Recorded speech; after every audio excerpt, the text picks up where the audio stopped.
بسم اللہ الرحمن الرحیم۔ نہج البلاغہ خطبہ نمبر 1۔ امام عالی مقام فرماتے ہیں، تمام حمد اس اللہ کے لیے ہے جس کی مدح تک بولنے والوں کی رسائی نہیں،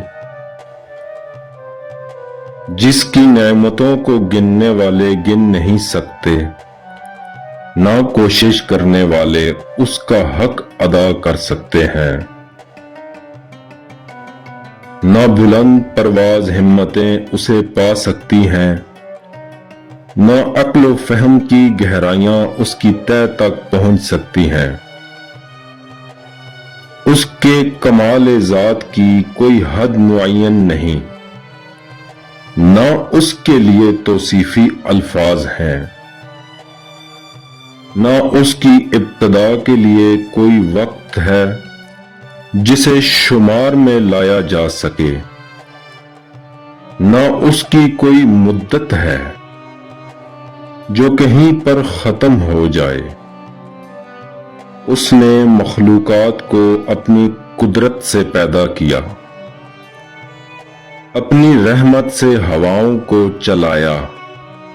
تھر تھراتی ہوئی زمین پر پہاڑوں کی میخیں گاڑی۔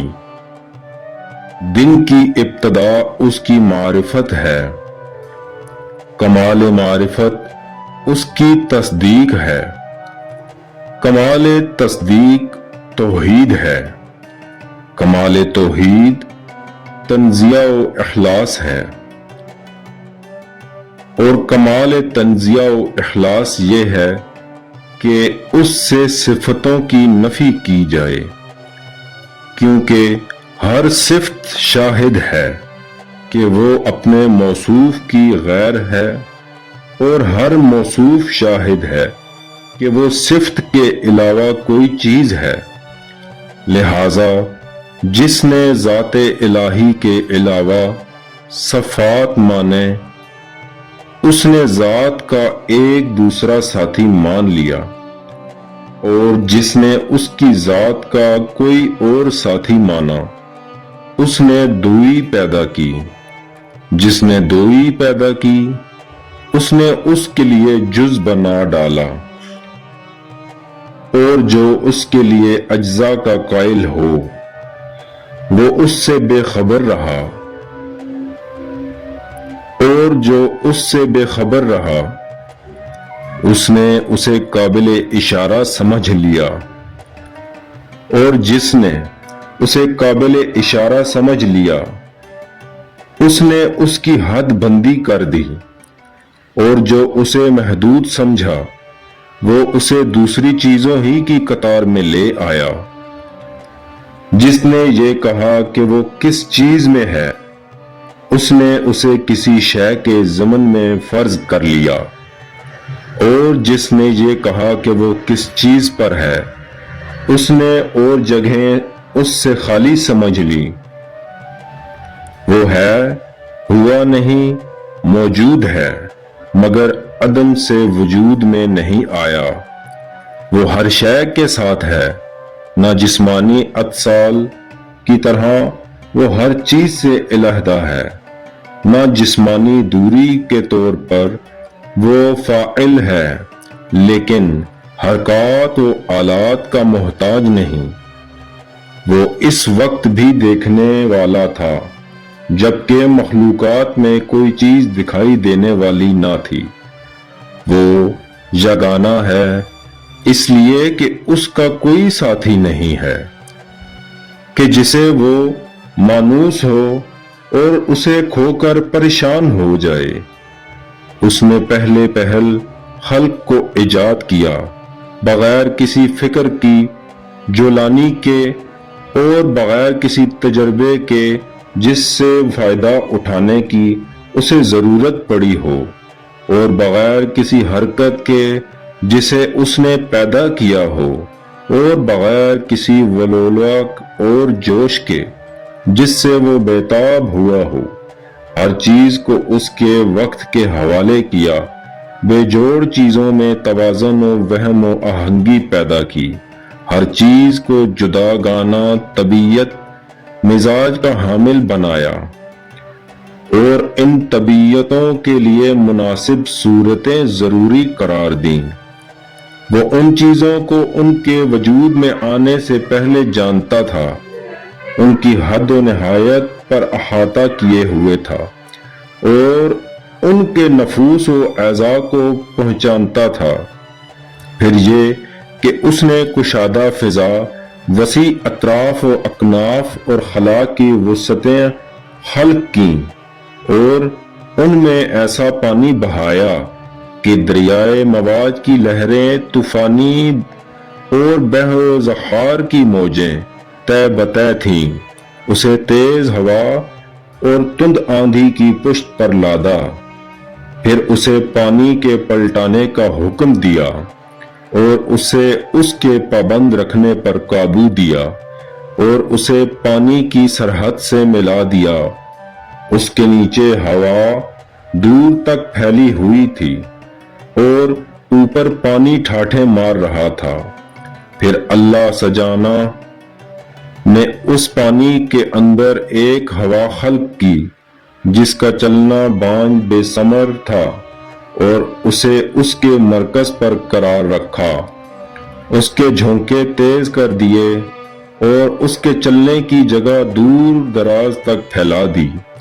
پھر اس ہوا کو مامور کیا کہ وہ پانی کے ذخیرے کو تھپیڑے دے اور بحر بے کراں کی موجوں کو اچھالے۔ اس ہوا نے پانی کو یوں متھ دیا جس طرح دہی کے مشکیزے کو متھا جاتا ہے اور اسے دھکیلتی ہوئی تیزی سے چلی، جس طرح خالی فضا میں چلتی ہے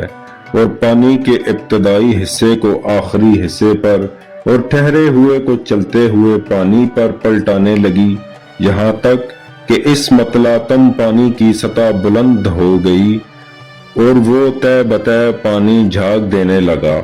اللہ نے وہ جھاگ کھلی ہوا اور کشادہ فضا کی طرف اٹھائی اور اس سے ساتوں آسمان پیدا کیے، نیچے والے آسمان کو رکی ہوئی موج کی طرح بنایا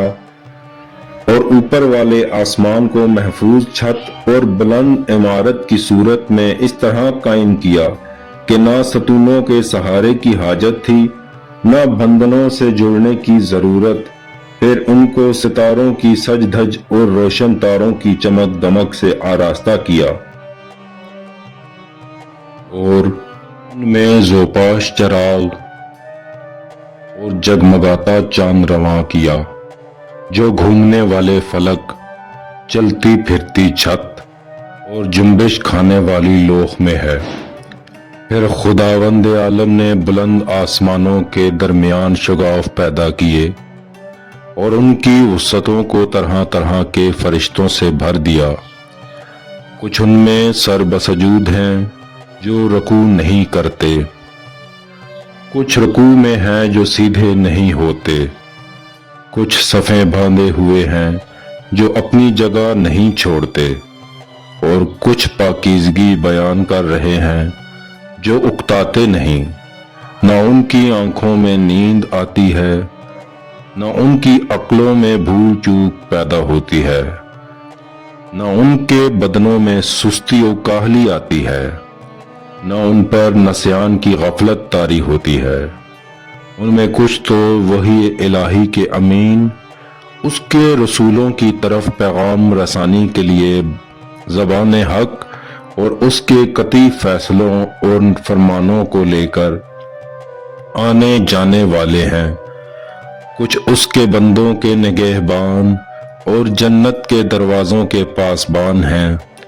کچھ وہ ہیں جن کے قدم زمین کی تہہ میں جمے ہوئے ہیں